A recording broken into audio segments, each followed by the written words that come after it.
और करो, एक औरत में भी अल्लाह है भाई, वो भी तो जिंदा है। एक कुत्ता जिंदा है तो उसमें भी रूह है, एक बिल्ली जिंदा है तो उसमें भी रूह है। अगर हम इसी आत्मा ही में परमात्मा मान लें, इंसान की इसी रूह को अगर हम ईश्वर का दर्जा दे दें, तो एक आदमी दूसरे को मारता है, जो मार रहा है उसमें भी अल्लाह, और जिसको मार रहा है उसमें भी अल्लाह। तो इसका मतलब क्या होगा? अल्लाह अल्लाह ही को मार रहा है। एक आदमी दूसरे को गाली दे रहा है, तो जो गाली दे रहा है उसमें भी अल्लाह, और जिसको गाली दी जा रही है उसके अंदर भी अल्लाह। तो इसका मतलब क्या होगा? अल्लाह अल्लाह ही को गाली दे रहा है। एक आदमी में भी आत्मा है, वही परमात्मा, और एक औरत में भी वही आत्मा है, वही परमात्मा। और जब शादी होती है और एक मर्द जब अपनी बीवी के साथ संभोग करता है, हम स्त्री करता है, तो गौर करो, जिसमें आदमी में भी परमात्मा है, औरत में भी परमात्मा है। इसका मतलब क्या हुआ? अल्लाह अल्लाह ही से संभोग कर रहा है हम स्त्री। नऊज़ बिल्लाह मिन ज़ालिक। ये अकीदा इंतहाई घटिया अकीदा है, अल्लाह हर जगह नहीं है।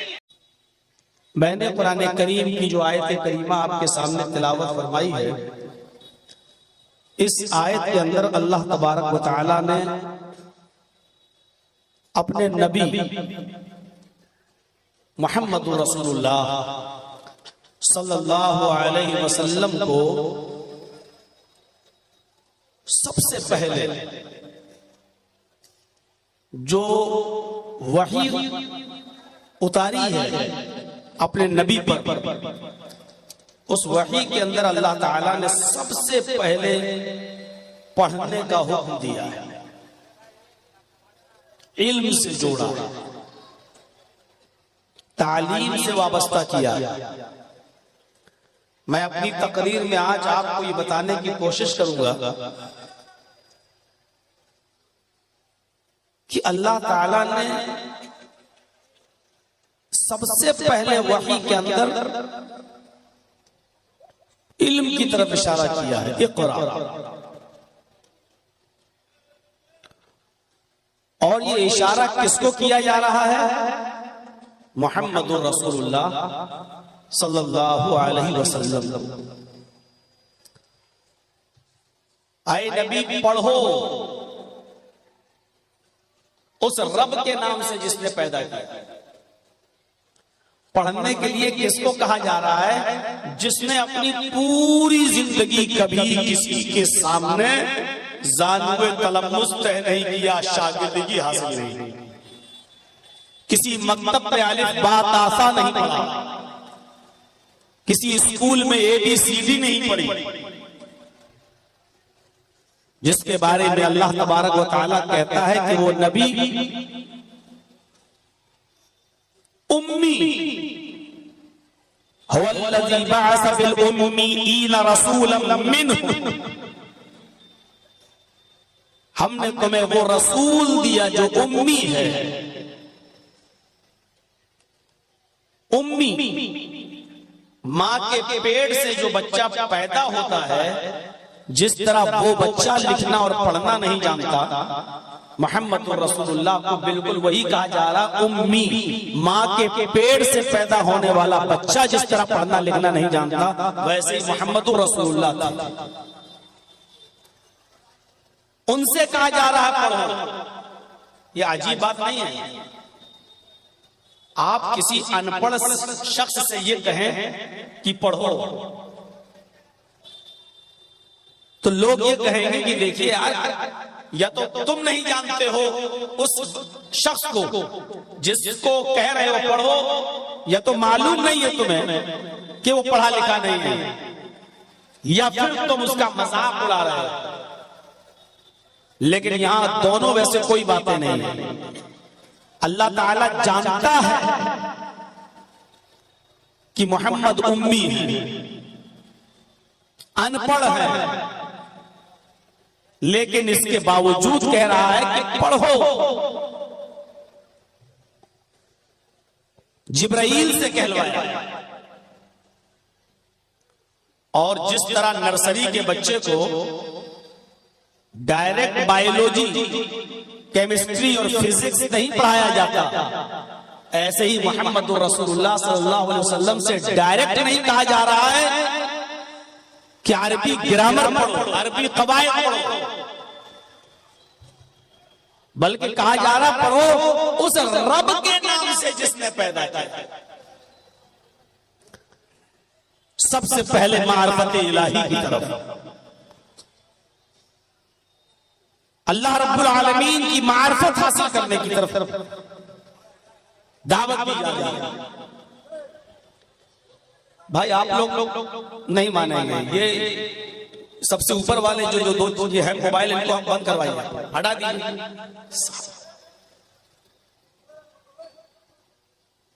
कहाँ वॉलेंटियर लोग कहाँ है? ये वाला सब बंद करवाइए, तो इस चैनल वाले ये लोग मानेंगे नहीं। इनको इजाजत दे दो तब भी अपनी हरकत से बाज नहीं आती। ये वाला सबसे ऊपर वाला जो लगा हुआ है ये हमारे सामने, थोड़ी सी सहूलत दे दो तो और चढ़ते हैं।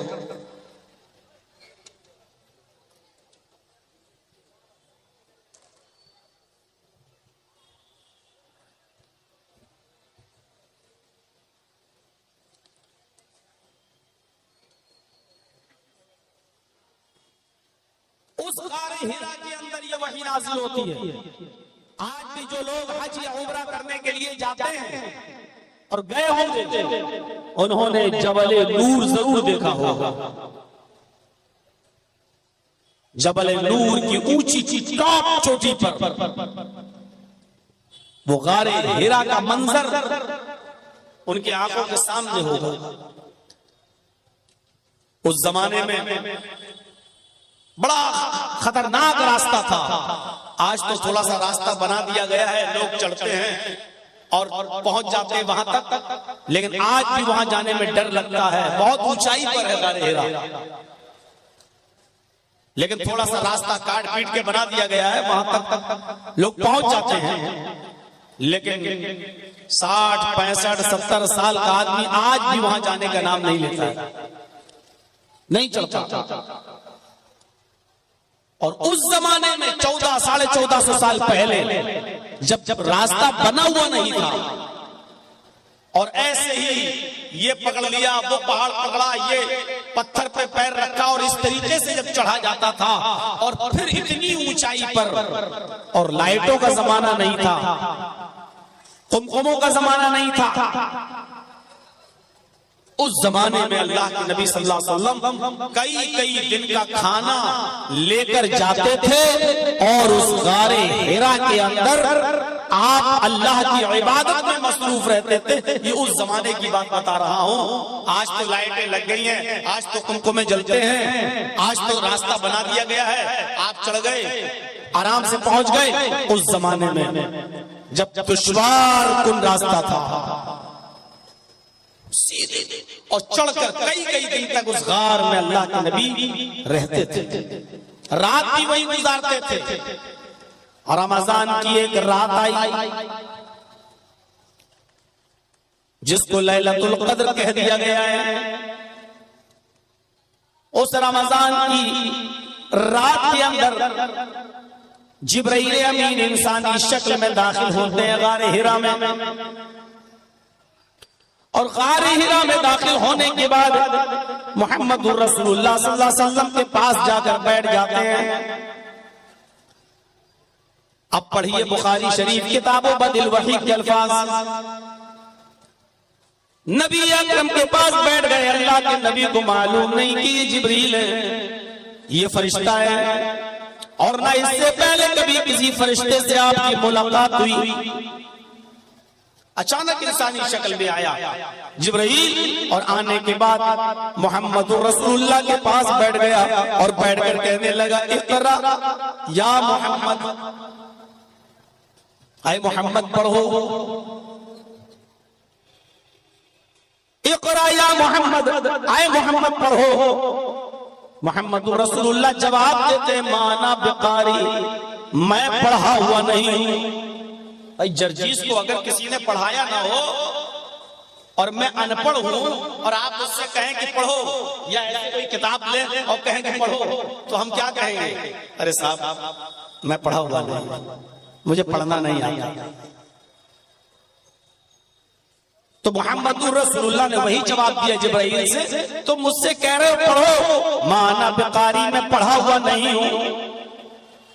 हजरत जिब्राइल मुस्कुराए और मोहम्मदुर रसूलुल्लाह को, मोहम्मद इब्न अब्दुल्लाह को पकड़ा और अपने सीने से लगाया और जोर से दबाया, ऐसे पकड़ के जोर से दबाया। फरिश्ते की ताकत। अल्लाह के नबी फरमाते हैं, जब जिब्रील ने मुझे अपने सीने से दबोचा और कस के जब दबाया, प्रेस किया मुझे, लक़द खशीतु अला नफ्सी, मुझे ऐसा महसूस हुआ कि कहीं मेरी जान न निकल जाए, कहीं मेरी जान न चली जाए। इतनी तेज दबाया और छोड़ दिया। और छोड़ने के बाद कहा, फिर वही सवाल, इक़रा या मोहम्मद, आए मोहम्मद पढ़ो। अल्लाह के नबी फरमाते हैं, माना बिकारी, तुम मुझसे फिर पढ़ने के लिए कह रहे हो, मैं पढ़ना नहीं जानता, मैं पढ़ा हुआ नहीं हूं। जिब्रील ने दोबारा पकड़ा, सीने से लगाया और जोर से प्रेस किया, जोर से दबाया और दबाने के बाद फिर छोड़ दिया। अल्लाह के नबी फरमाते हैं, दोबारा जब दबाया तब भी मुझे ऐसा लगा कहीं मेरी जान न चली जाए। फिर छोड़ दिया। छोड़ने के बाद फिर वही सवाल किया, ये कराया मोहम्मद, आए मोहम्मद पढ़ो। अल्लाह के नबी कहते हो, बार बार मुझसे पढ़ने के लिए कहने वाले, क्यों मुझको बार बार पढ़ने के लिए कह रहे हो? मैं पढ़ा हुआ नहीं हूं। जब मैं पैदा हुआ तो मैंने अपने बाप का चेहरा नहीं देखा। जब मैं दुनिया में आया, मैं अपनी माँ के पेट से बाहर आया तो मैंने बाप का चेहरा नहीं देखा। मेरे बाप मेरे पैदा होने से 2 महीने पहले ही इंतकाल कर गए और जब मैं 6 साल का हुआ तो मेरी माँ भी मुझे छोड़ के चली गई। जब मेरी उम्र 6 साल की हुई तो मेरी माँ भी मुझे छोड़ के चली गई। 6 साल की उम्र में मैं दुर्रे यतीम हो गया, बाप भी चला गया, माँ भी चली गई। बाप तो पैदा होने से पहले ही चला गया और 6 साल की उम्र में मुझे मेरी माँ ने भी छोड़ दिया। जब मैं 8 साल का हुआ तो मेरी परवरिश करने वाला मेरा दादा अब्दुल मुत्तलिब भी मुझे इस दुनिया में छोड़ के चला गया। न मुझे मेरा बाप मिला जो मुझे पढ़ा सके, न मेरी माँ ने मुझे पढ़ाया, न मेरे दादा ने मुझे पढ़ाया। माना बिकारी, मैं पढ़ा हुआ नहीं हूँ। तुम मुझसे बार बार कहते हो पढ़ो, मैं पढ़ना नहीं जानता। बाज़ रिवायतों में आता है, आए पढ़ने के लिए बार बार कहने वाले, तुम ही बताओ माज़ा अक़रा, कि मैं क्या पढ़ूं, माज़ा करो, मैं क्या पढ़ूं। तुम मुझसे बार बार पढ़ने के लिए कहते हो तो तुम ही बताओ मैं क्या पढ़ूं। मुझे पढ़ाने वाला न बाप था, न माँ थी, न दादा था, न चाचा, मुझे किसी ने नहीं पढ़ाया और तुम बार बार कहते हो पढ़ो और मैं कहता हूँ मैं पढ़ना नहीं जानता तो तुम मुझे दबाते हो और छोड़ देते हो। तो तुम ही बताओ कि मैं क्या पढ़ूं। जिब्रील ने 30 बार दबाया और दबाने के बाद छोड़ दिया और छोड़कर कहा, इक़रा बिस्मि रब्बिकल लज़ी खलक़, खलक़ल इंसान मिन अलक़, इक़रा व रब्बुकल अकरमुल लज़ी अल्लम बिल क़लम, अल्लमल इंसान मा लम यअलम। ऐ मोहम्मद सल्लल्लाहु अलैहि वसल्लम, पढ़ो से रब के नाम से जिसने पैदा किया। स्टेटस देखिए, लेवल देखिए, पढ़ाई का मायार देखिए, तालीम का मायार देखिए। आज सिलेबस के नाम पर कैसी कैसी चीजें। बच्चा आपका छोटा सा, उसको इतना सिलेबस दे दिया गया कि बेचारा उठा के चल नहीं पा रहा, बस्ता पीछे लाद दी गई किताबें।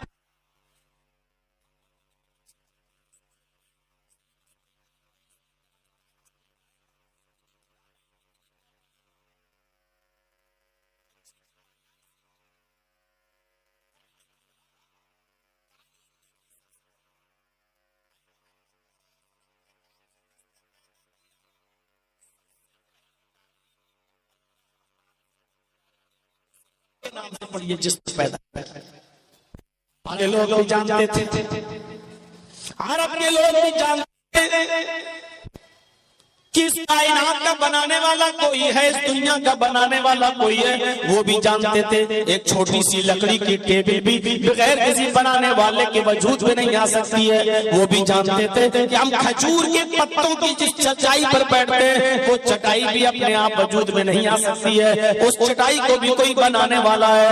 वो जानते थे थे कि कपड़ा सिलने की सुई भी बगैर बनाने वाले के नहीं बन सकती है, और मैच बॉक्स एक माचिस की डिब्बी भी बगैर किसी बनाने वाले के नहीं बन सकती है। जब एक छोटी सी छोटी चीजें बगैर बनाने वाले के नहीं बन सकती, तो इतनी बड़ी जमीन, इतना बड़ा आसमान, इतना बड़ा सूरज और इतने बड़े सितारे और सैयारे और कहकशाएं ये बगैर बनाने वाले के कैसे वजूद में आ सकती हैं? मौजूदा साइंस कहती है, आज की मौजूदा साइंस कहती है ये सूरज जिसको हम देखते हैं अपनी आंखों से, ये इतना बड़ा है, इतना बड़ा है कि जिस दुनिया में हम रहते हैं, हम मंजली गांव की बात नहीं कर रहे हैं, हम पूर्णिया शहर की बात भी नहीं कर रहे हैं, हम बिहार स्टेट की बात भी नहीं कर रहे हैं, हम इंडिया की बात भी नहीं कर रहे हैं, जिस दुनिया में हम और आप रहते हैं, जिस दुनिया में सांस लेते हैं, अगर इस मौजूदा दुनिया को सूरज में फेंक दिया जाए, सूरज के अंदर डाल दिया जाए, तो आज की मौजूदा साइंस कहती है कि सूरज इतना बड़ा है, इतना बड़ा है,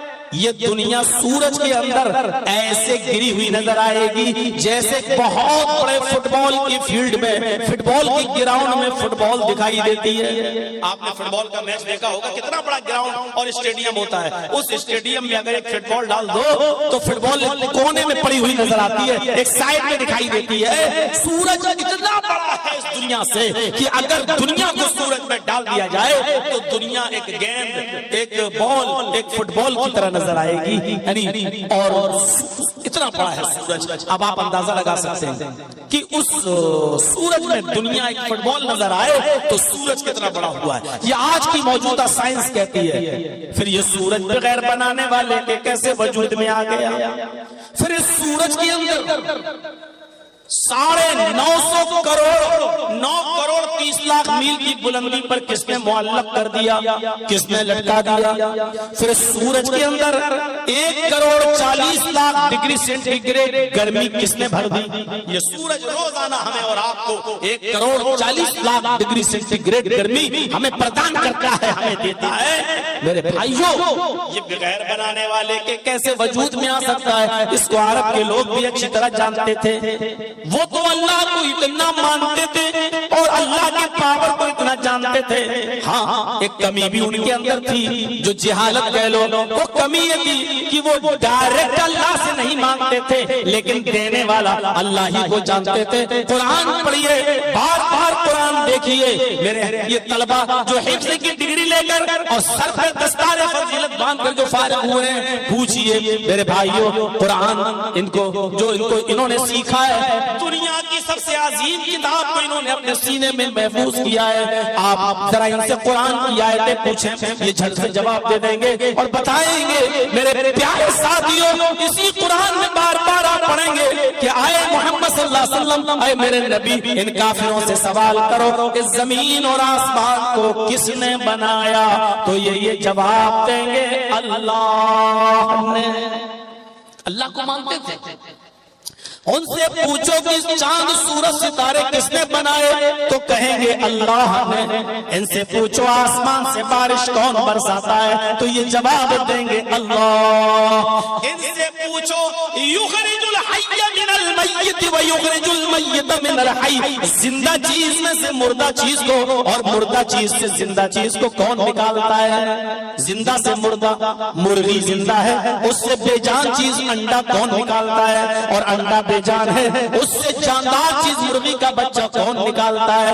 युखरिजुल हय्य मिनल मय्यत व युखरिजुल हय्य मिनल मय्यत व युखरिजुल मय्यत मिनल हय्य, जिंदा से मुर्दा और मुर्दा से जिंदा को कौन निकालता है? ला यक़ूलुन्नल्लाह, तो यही जवाब देंगे अल्लाह। हमारा और आपका ईमान अल्लाह के बारे में इतना कहाँ है जितना काफिरों का, अरब के काफिरों का था। हाँ, वो सब कुछ मानते थे कि अल्लाह करता है, ताकतवर है, पावरफुल है, लेकिन कहते थे कि अल्लाह डायरेक्ट हमारी नहीं सुनता है, अल्लाह इन बुजुर्गों के जरिए हमारी दुआएं सुनता है, अल्लाह इन बुजुर्गों के जरिए हमारी दुआएं सुनता है। तब अल्लाह ने समझाने के लिए मिसालें दी कि तुम कहते हो अल्लाह को सुनने के लिए बुजुर्गों का सहारा चाहिए, वसीला चाहिए।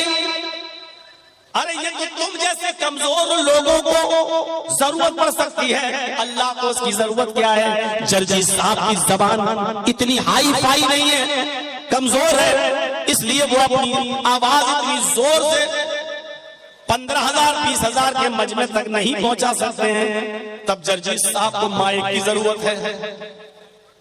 आपके कान बहुत कमजोर हैं, इतनी दूर से मेरी आवाज बगैर माइक के नहीं सुन सकते, इसलिए आपको भी माइक और हॉर्न की जरूरत है।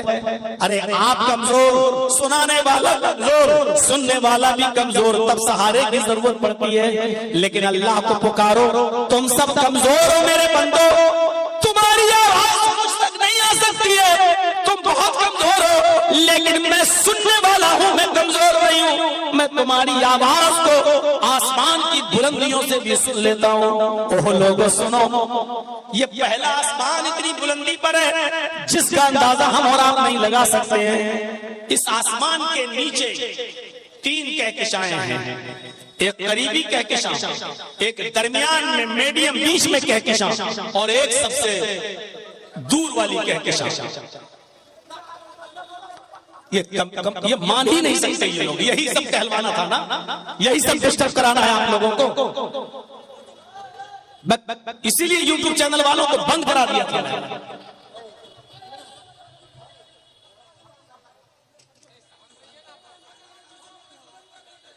अरे ये लोग लाखों रुपए कमा रहे हैं भाई, ये लोग नहीं करेंगे।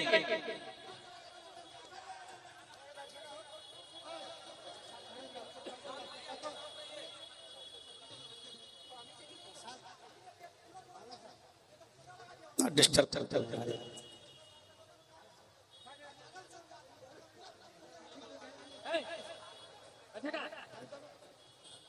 सब स्टैंड हटा के अपने अपने हाथ में लेके बनाइए। चलिए स्टैंड हटा के अपने अपने हाथ में ले लीजिए मोबाइल।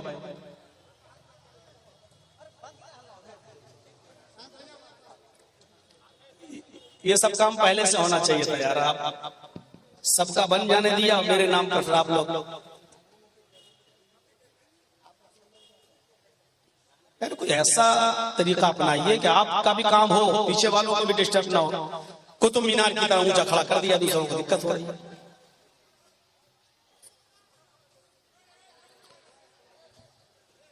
है। बच्चों जिसको अभी जाना हो चले जाओ, बीच में हम नहीं जाने देंगे। तो मैं अर्ज ये कर रहा था, सुनिए अब आप थोड़ा सा डिस्टर्ब मत करिए। अब थोड़ा सा मूड बन रहा था तो आप लोगों ने मूड बिगाड़ दिया। तो मेरे भाइयों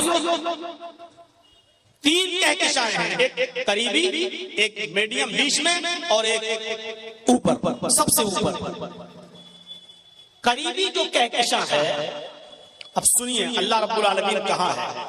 बहुत आसान है कह देना अल्लाह हर जगह है। लोग अकीदा रखते हैं, ये शिरकी अकीदा है, अल्लाह हर जगह। अल्लाह हर जगह नहीं है।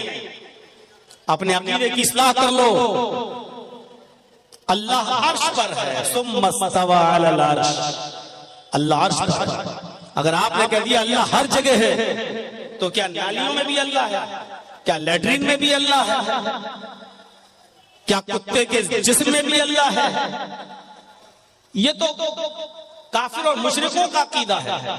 हमारे गैर मुस्लिम भाइयों का अकीदा है। वो कहते हैं आत्मा और परमात्मा दोनों एक ही है, ईश्वरत्व का मनुष्यत्व में परिणत होना। वो कहते हैं कि ये इंसान के अंदर जो रूह है यही अल्लाह है, यही ईश्वर है। हर इंसान के अंदर जो रूह है वही ईश्वर, वही अल्लाह। और वो कहते हैं कि अल्लाह हर जगह, हर जगह। अब गौर करो कि हम, ये आवाज जो हमारी निकल रही है, इसी को कहते हैं कि यही ईश्वरीय शक्ति है, यही अल्लाह है। अब गौर करो, एक औरत में भी अल्लाह है भाई, वो भी तो जिंदा है। एक कुत्ता जिंदा है तो उसमें भी रूह है, एक बिल्ली जिंदा है तो उसमें भी रूह है। अगर हम इसी आत्मा ही में परमात्मा मान लें, इंसान की इसी रूह को अगर हम ईश्वर का दर्जा दे दें, तो एक आदमी दूसरे को मारता है, जो मार रहा है उसमें भी अल्लाह, और जिसको मार रहा है उसमें भी अल्लाह। तो इसका मतलब क्या होगा? अल्लाह अल्लाह ही को मार रहा है। एक आदमी दूसरे को गाली दे रहा है, तो जो गाली दे रहा है उसमें भी अल्लाह, और जिसको गाली दी जा रही है उसके अंदर भी अल्लाह। तो इसका मतलब क्या होगा? अल्लाह अल्लाह ही को गाली दे रहा है। एक आदमी में भी आत्मा है, वही परमात्मा, और एक औरत में भी वही आत्मा है, वही परमात्मा। और जब शादी होती है और एक मर्द जब अपनी बीवी के साथ संभोग करता है, हम स्त्री करता है, तो गौर करो, जिसमें आदमी में भी परमात्मा है, औरत में भी परमात्मा है। इसका मतलब क्या हुआ? अल्लाह अल्लाह ही से संभोग कर रहा है हम स्त्री। नऊज़ बिल्लाह मिन ज़ालिक। ये अकीदा इंतहाई घटिया अकीदा है। अल्लाह हर जगह नहीं है, अल्लाह अर्श पर है। खुद कुरान कहता है तुम मस्तवा अलल अर्श, अल्लाह अर्श पर मुस्तवी है, अल्लाह अर्श के ऊपर है, अल्लाह अर्श पर है।